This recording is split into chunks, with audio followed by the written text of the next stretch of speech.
Hi there, and welcome to the Fearless Artist Podcast, where we empower classical musicians to build their own thriving careers. I'm your host, Michelle Lynne, and together with Deanna Petre, we teach artists to conquer the entrepreneurial side of their careers and create the futures they want. We are two freelance classical musicians who have lived and worked in Europe for a decade, and together we started the Fearless Artist Mastermind, a coaching company created to teach classical musicians how to overcome fear and take action on building their dream careers. In each episode, we will explore the intersection of artistry and entrepreneurship, teaching you the fearless mindset with practical steps and strategies to build a sustainable career. Get ready to build your own artistic brand, find a supportive community of musicians so that you don't have to figure out everything alone, and earn a living that you deserve. We believe that you can be a thriving artist and not a starving one, and we are redefining what it means to be a classical musician in the modern era. Hey everybody, and welcome back to The Fearless Artist. My name is Michelle Lynne, and I'm your host of this podcast. And today I'm very pleased to have my new friend, Emilie Callesen on. Hi, Emilie. Thank you for being here. Hi, thank you for inviting me. So we connected on Instagram, where I find all my new friends, and I was interested in talking to you because you are the director of the French Connection Academy. You're a classical violinist. You're also doing project management, and you work together with your husband. So I'm looking forward to getting into your story and learning about what you guys do more today. Wonderful. Yeah. So do you want to start with a little bit about your training and how you started the French Connection and what it actually is? Yeah. I have a master's in classical violin that I took in Copenhagen and also 1 year in Paris. Where you are now, right? Yes, exactly. I live here with my husband.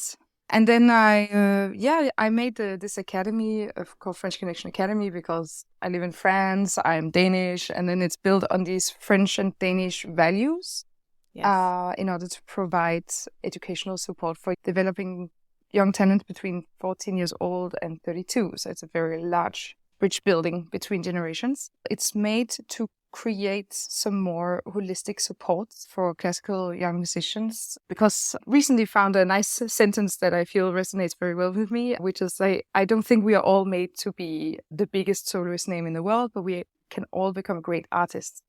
Finding our way, finding how we function best and where we are the most happy and where we have the most fun. So this academy is made for all classical musicians wanting to be professional. Okay, that's beautiful. Tell me more about the Danish-French connection. Are you specifically targeting those two countries, those two nationalities? It's completely global. Anyone can apply. It's just more that the values of the academy is kind of reflecting these kind of schools and thinkings. The Danish culture is very, very social. Nobody is left alone. It's It's a small country. We try to take care of each other, and we're known for a lot of trusts, which is quite unique, I think. The more I travel, the more I see is something very unique for the country. So we try to put this forward. And then, of course, France is one of the biggest schools of culture somehow. You know, we're one of the biggest exporters of culture. And I think it's super interesting to see how they make crazy big classical festivals. And I think we can really learn how to sell culture from France. So there's a lot of good things. And of course, there's also a really interesting culture in Denmark. You're combining the cultural values and heritage of France with this, I'm hearing, trust, openness, community of Denmark. Exactly. Yeah, that's really interesting. So you did your master's in Copenhagen, and then you said you studied 1 year in Paris? Yes, my last year of master's. Okay, so you got to see already in your studies maybe some of these values coming in through the pedagogy, or how was that for you? Yeah, well, I think the biggest difference between the two was maybe the size somehow. It's both big schools, but being in a bigger country, I kind of found myself in a bigger country in the way that I could explore my role. Somehow being in a small country, you can very fast become that person that has this kind of set of values and is like that, and who has these kind of friends. And the moment that I moved to another country, I kind of found my feet to stand on. And I think that's kind of also one of the big things I bring with this academy is this exchange, which I found endlessly. There's endless amount of resources in doing some cultural exchange. And then the personal point, the reason why France-Denmark is, of course, also my husband is French. And in this case, we can really melt together our network. We can really make a lot of things with that. So it also has this kind of personal. Interesting that you felt more like boxed into a certain role, as you're saying, in Denmark. Like people associate you more quickly. Do you think that's because people like to label each other or put them in like, okay, you belong here, and now everybody has a place? Or you said you found your feet in France. I'd love for you to talk more about like, what did you discover? Yeah, well, I don't know if it's like I think it's a small country thing. Because basically the environment is small, and then if you grew up in one city playing a classical instrument, you will know everyone who plays a classical instrument, and the chance of having gone the same places and known each other since you were 11 years old or 7 years old is just very high. Yeah. So I think it's more that. I think the music world is small in general too. I mean, Canada's a huge country, but the music world is small, so you just know everyone who's playing, and Of even course. as we all spread out and came to Europe, you still find people that like where they ended up. Yeah, and it has a lot of beauty to it as well, because everyone is evolving and changing with time. Sometimes it just takes moving to another country to dare, stepping out. Okay, so how did you dare to step out? Well, actually, a lot of it is meeting my husband, actually. He was a bit like, I was on my way to Poland in the first. Jean-Baptiste. Jean-Baptiste Doucet. Yeah. Maybe some people here know him. Yeah, it could be. Yeah. So, well, he's a pianist. We met each other, and I was on my way to Poland, and he was a bit like, well, have you thought about applying in Paris? And I was like, do you think I can do that? Am I good enough? So you went to Saint Sam, you had a good experience.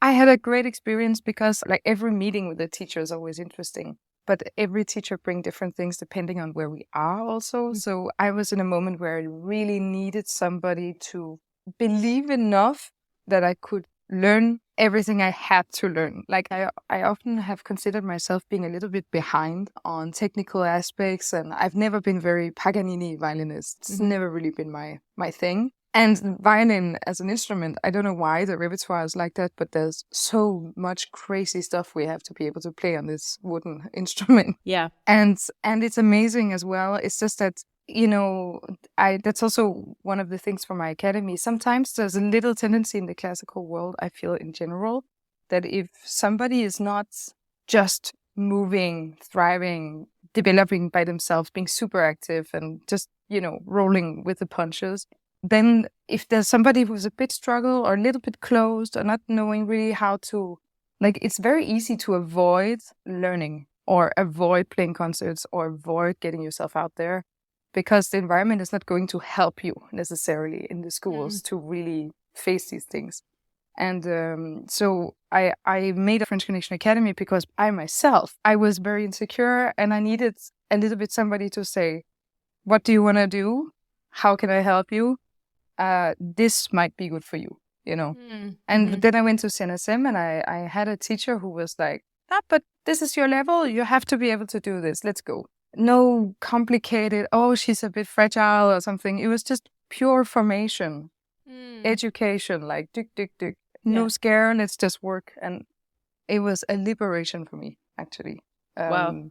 Yeah, that rational, like, here's the level, we need to get you to this level, without it sounding like it didn't come in and touch your identity or touch shame. There was no shame on you for not being at the high level, but then you could work to that level. Exactly. I know for me too, I also had so much insecurity, and I think my teacher also like stripped me down and built me back up, but I'm not sure that it didn't touch my identity. I think it always did until years after I left school, and I had to kind of undo, like, wait, I need to stop associating myself with how good I am, or if I feel good enough, or I had a few rejections that like really crushed me. So I think that identity is so important that we can hear, like, okay, this is an objective work. Like, we just need to do the work. It's craftsmanship. It's building a table. Yeah. I think it would be nice if we could demystify classical music a little bit, and then be like, there are things you learn, technique, how to do physically, like how to play a scale of thirds and how to apply it well, and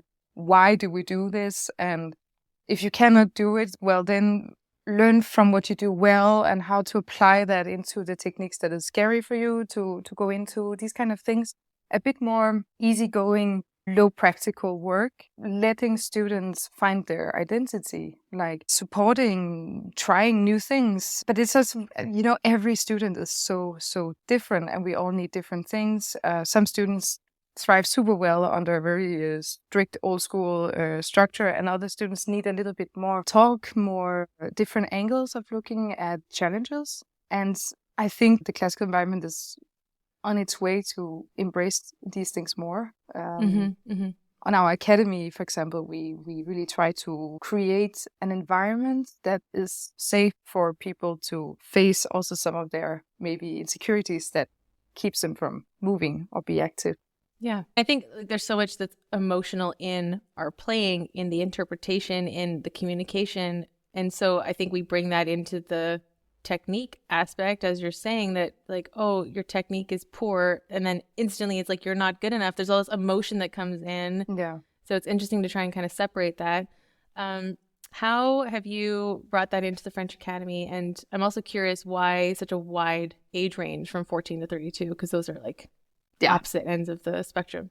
And just for clarity, it's a week program in the summer. It's from the 1st to 6th of July for the moment. Okay. We would like to expand to 1st of 10th of July so we can also have like chamber music. Well, we try to remove the responsibility of the personal development from the professors. And then we put it over on a trust person that we have there that has some background, some capacity to like some real human resource capacity to really work. So our students can go and talk to this trust person if they have some kind of insecurities, problems, or like we can all be in a bad moment of life and then we need somebody to talk to unload that on. And so we create a space where people can go with that to someone. And then even if we have like an injury, we take care of these kind of things. Like last year, we also had an osteopath that was there that just gave free treatments. And that also means that even if you, for example, you signed up for the academy, a week before you have like an injury or a pain that makes it not possible for you to play, well, that doesn't mean that you cannot be a part of our academy. It means you come with whatever you have. And then you can also simply use it to go and listen to lessons, be there, be part of the community, get treatments and heal together, you know, instead of isolating yourself until you're good again with your injury and keeping it a secret. Nobody should know. And, you know, because it can happen for anyone to have pains. And classical musicians, what is the statistics again about orchestral musicians and pains? It's like super high. 85% of musicians get injured. Yeah. That's what, yeah. That was when I was in university. They taught us that in school. Yeah. Yeah, that's really good. It sounds like you're trying to create like a whole environment for the artist to come in and thrive, not just getting the lessons. Yeah, we have opportunities because we really believe that the only way you really learn how to be a musician is also to have the practical experience and to build that. It's not something like standing on a huge stage playing a big program of 1 hour in front of thousands of people. It doesn't happen overnight. It happens with building the experience of smaller stages and little by little building that kind of capacity.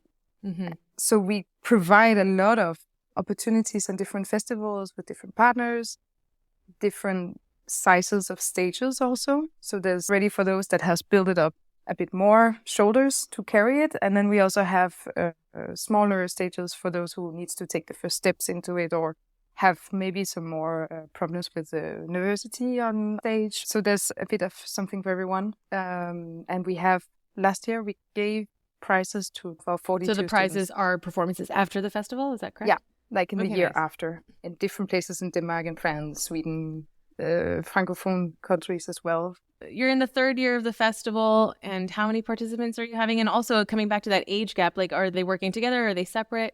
Well, everyone have their solo lessons during the day, but all lessons are open for students to go in and listen and to be there and observe. The youngest students come with the parents, so the ones who are below 16.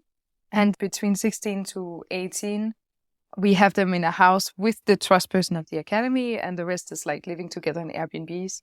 So we really try to make sure that everything is going on in a good, safe way.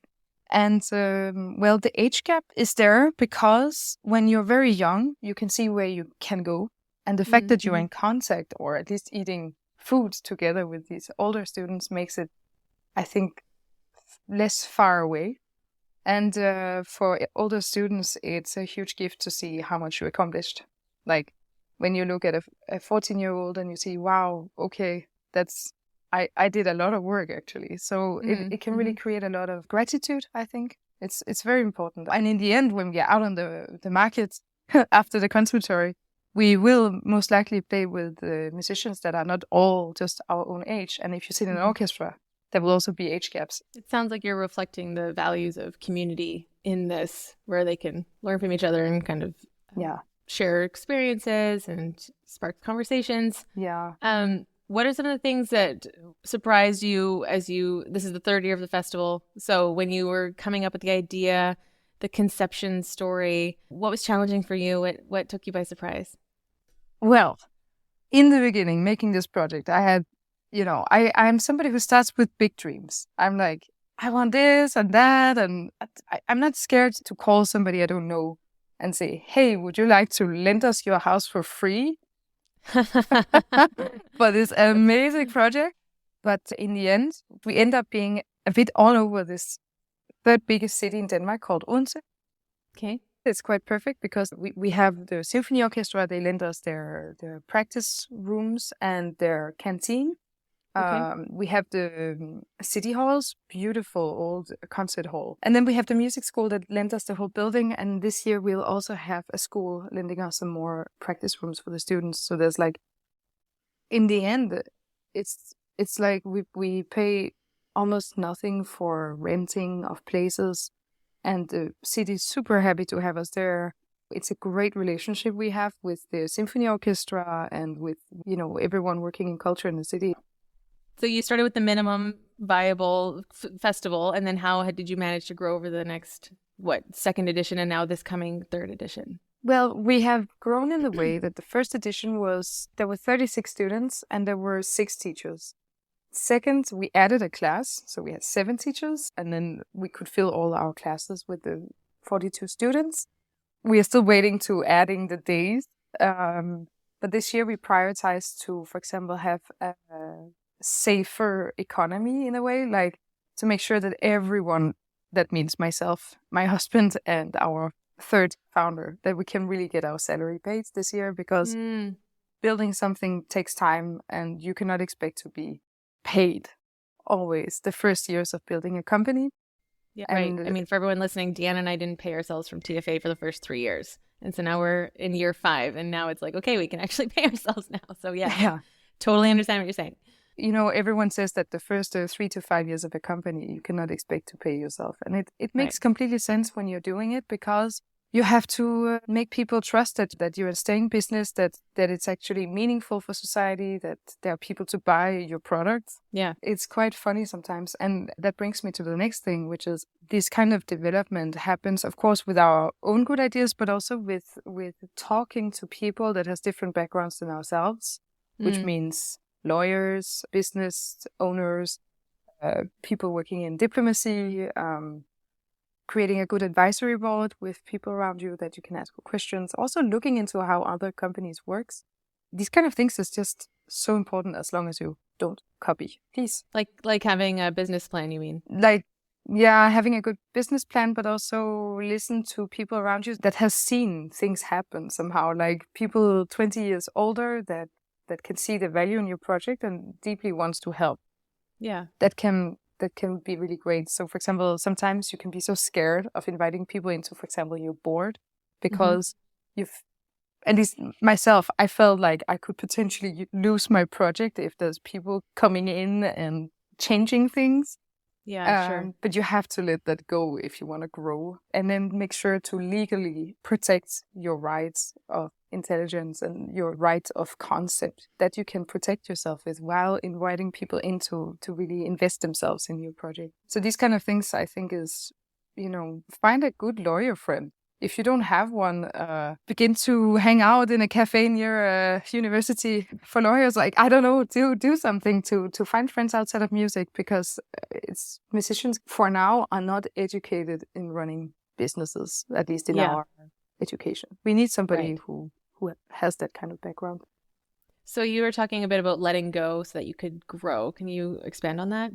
I think if you want people to help, sometimes they have to feel that they also have ownership. It's very important for them. If they have to invest beyond a paycheck, or even for no paycheck, then they have to feel that it's in some way giving something back to them. And it can be in the way of use whatever you do to invite their network for them to network over art, for example. But it can also be in the way that you find that somebody working in economy that finally gets to work with a more creative field that they lack in their everyday. And then on a part-time, they get to be inspired by whatever you're doing. So then they want to help. And in order for them to want to help, sometimes being in a board of that gives them value. So these kind of things I think is very important to think a bit about how can you serve while also grow your own business. I think this is really important, and I recognize a lot in this for myself because I'm artistic director of a concert series here. And when I first had to make my board, then one of the original members of the board also wanted to come in and start programming. And I was like, well, no, like I started this series because I want to pick the programs and I want to choose the musicians that I'm working with. And I was doing it strategically where I was inviting people from Paris and Cologne and Amsterdam, and then I would get invited to go play with them in those cities. So for me, it was a way to expand my network. And so when people come in and they start like, oh, let's do it like this, and you're like, whoa, like, I mean, how do I navigate this? And so, and while, I mean, I really love what you're saying about ownership, because eventually with that person, it couldn't go forward anymore because they really wanted control over the programming. And so then we had a conflict of job roles. But then luckily now the current board that I have, we have much more open conversations around like, how can we support, who's invested, who, like job descriptions in a sense of who's responsible for what. And everyone feels like they're being a contribution. And at the end of the day, we're creating a beautiful concert. And that's really what everyone's coming together to do, is to celebrate great music, great people, bringing people together, which sounds like it's the values of French Academy as well. So how are you giving other people ownership while still retaining your artistic vision of the festival? Well, I think it comes with little by beginning to feel your own authority in a way. It's a mix of things. First of all, by adding people to your team that has different qualities with yourself, you also remove the potential fear of losing what you're doing, because they would never suggest to do your program because that's not their competence or skill. So already inviting people who doesn't do the same is already a natural, nice synergy. I think it's very important that you also, before going into working together, like you can go on Google how to clear each other's values before going into group work. And you talk about what is your values, because that's often what makes people conflict at some point. Like, for example, if you think friendship is super important and that you love working with friends, and another one say, I will never work with friends because I'm scared to ruin my friendships. Then when one begins to invite a lot of friends in, the other one might disagree, and it will turn into like, even though you love the project and you want to do the same thing, this could be just a game over for the collab. I love that you said that, because when I invited my current chairman of my board, he's a former piano student, he's 70, I love him, Frank, if you're listening, and he's like, I don't want to come on your board because we're so close and I don't want to risk our friendship, our relationship. He's kind of like my Dutch dad. And I was like, that's crazy to me, because this is only going to bring us closer.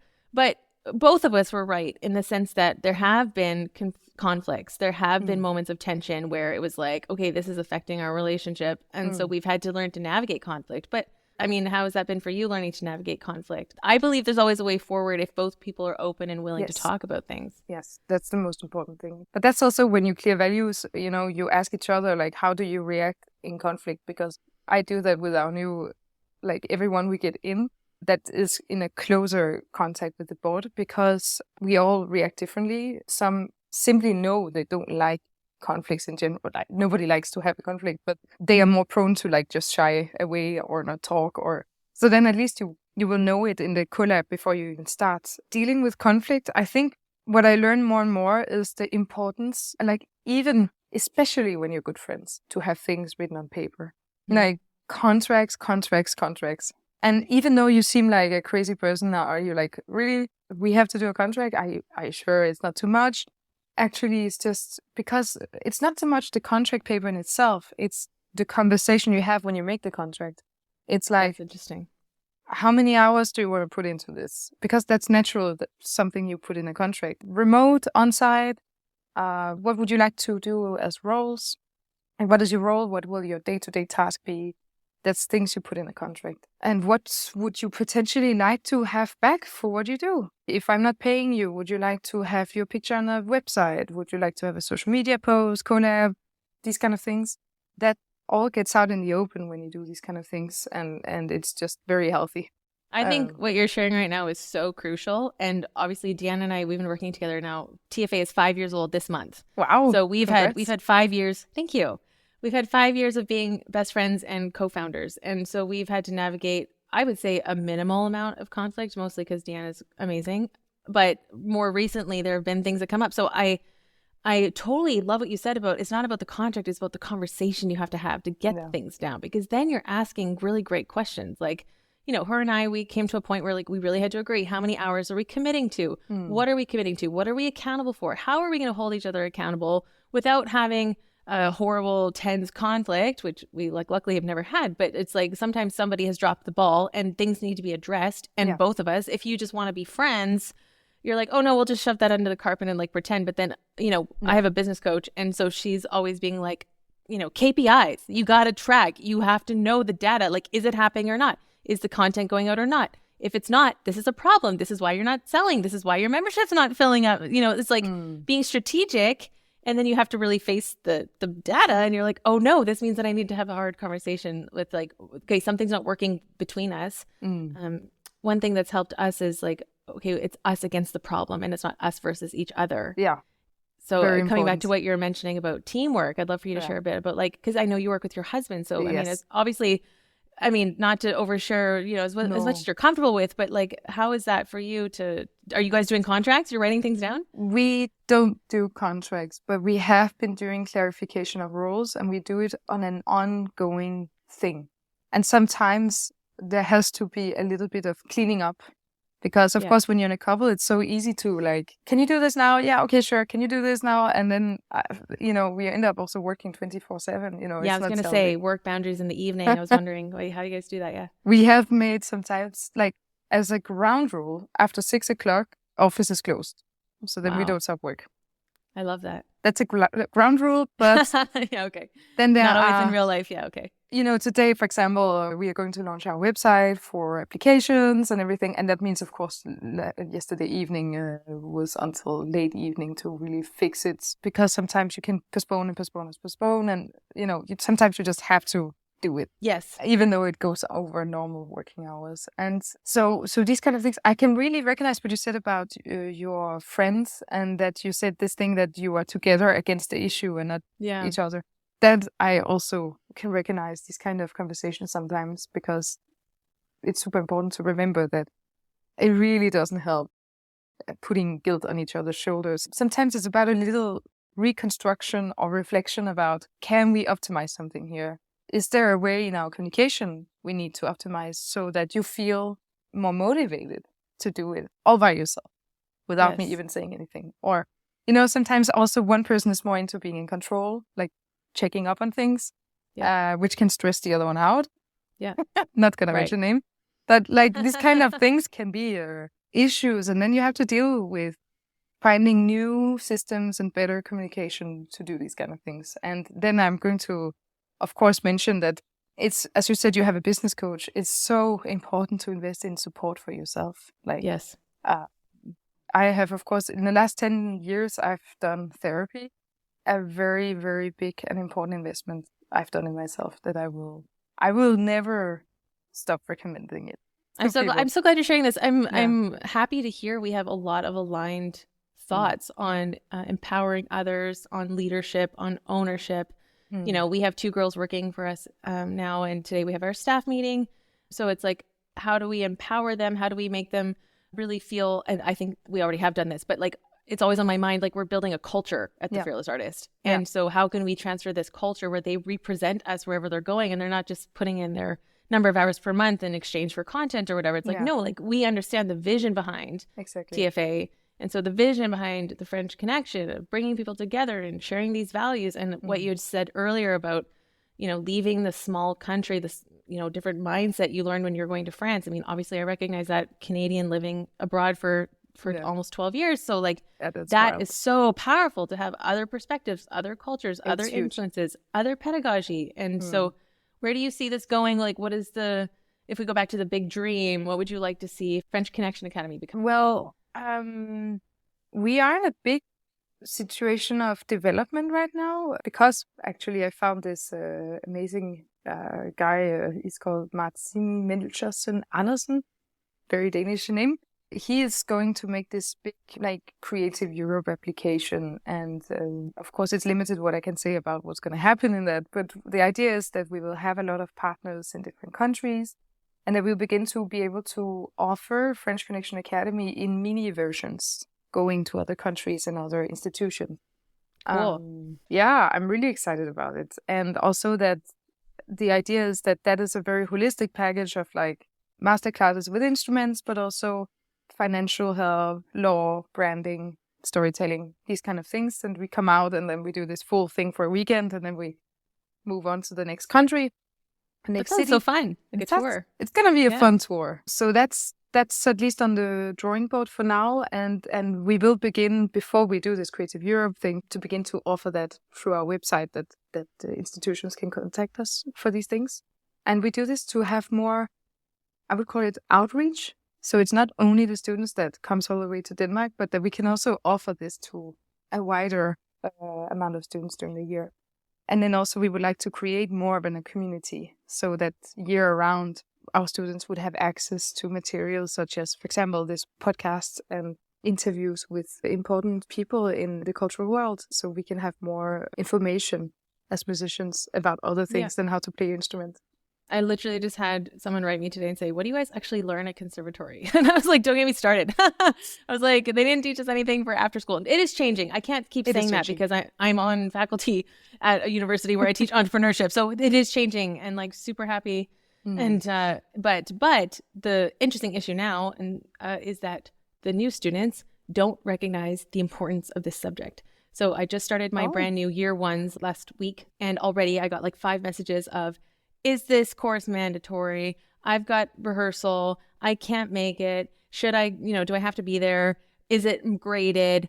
And I'm like, I got to nip this in the bud right now. So I was like, listen, I promise you, this is the most important course that you will take at this institution besides your main instrument lessons. Yeah. Like either you get this information from me now for free or you pay me in 10 years for me to teach it to you at TFA, but you're going to have to learn this. So like, please just come to class, So it's interesting because all of us on the other side are like advocating for like, we need to teach this in university, but maybe it's more like, no, we need to teach the 18-year-olds like this is so important right now. Yeah.